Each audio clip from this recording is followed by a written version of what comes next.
जय जोहार। अपन देखा तो न्यूज प्लस 21 में हो अपन के संग ललिता चक्रधारी। चलो एक नजर डालथन संझा के खबर में। छत्तीसगढ़ में मौसमी संकट के आसार, अधिकांश जिलों में बरसात है पानी। अगले 24 घंटा में भारी बरसात के चेतावनी, सरकार तैयार। छत्तीसगढ़ में ईडी ऊपर गरमाई सियासत, मुख्यमंत्री बोली चिटफंड घोटाला के जांच बर ईडी ला लिखे है।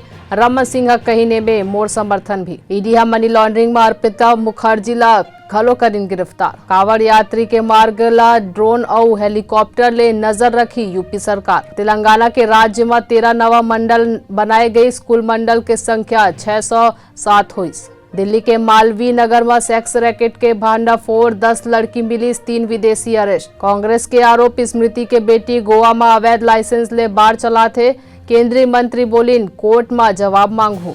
सेना प्रमुख general Pande book memories of Covid warriors in olive green release की। एमए कोरोना के दौरान डॉक्टर और नर्सन मन के अनुभव है। 83 के फ्लॉप होए के बाद अब वो पैराप्लेजिक ओलंपिक के बायोपिक बनाही कबीर खान। कार्तिक आर्यन फिल्म में आई नजर। रणबीर कपूर की फिल्म शमशेरा के पहला दिन के कमाई रही फीका, जुटाए मात्र 2.5 करोड़ के कमाई। ऐसा जानकारी ले लगातार अपडेट रहे बर देखत रहो न्यूज प्लस 21 आप मन के हक के बाद।